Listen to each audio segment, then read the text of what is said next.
চট্টগ্রামের রাউজানে দিনে দুপুরে শুটকি ব্যবসায়ী জাহাঙ্গীর হত্যা মামলার প্রধান আসামি রাউজানের সম্রাট ওরফে মামুন ও সহযোগী বিপ্লবকে অস্ত্রসহ গ্রেফতার করেছে পুলিশ।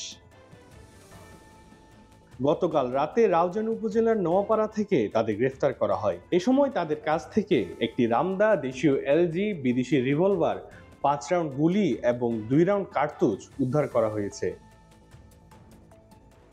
বৃহস্পতিবার নগরের ২ নম্বর গেট এলাকায় জেলা সুপার কার্যালয়ে আয়োজিত এক সংবাদ সম্মেলনে পুলিশ জানায়, নিহত জাহাঙ্গীরের কাছে চাঁদা দাবি করেছিল মামুন ও তার সহযোগীরা। চাঁদা দিতে অপারগতা প্রকাশ করায় ২৪শে জানুয়ারি জুম্মা নামাজের জন্য বাড়ি থেকে বের হওয়ার পথে গুলি করে কুপিয়ে হত্যা করে আসামিরা। সংবাদ সম্মেলন থেকে আরও জানা যায়, গ্রেফতারকৃত মামুন ও বিপ্লব চট্টগ্রাম নগর ও জেলায় খুন ও অপহরণ ও চাঁদাবাজি সহ অন্তত ১৩টি মামলার আসামি। ও ছিল ওই জাহাঙ্গীর আলম হত্যা মামলার ১ নম্বর আসামি। এইটা হচ্ছে অতি দ্রুত ২৪শে জানুয়ারি ঘটনাটি ঘটেছিল। আমরা মোটামুটি ১ মাস ৮ দিন বা ১০ দিনের মধ্যে এই গ্রেফতার করতে সক্ষম হয়েছি। ইতিপূর্বে এই মামলার আরো ২ জন গ্রেফতার হয়েছে।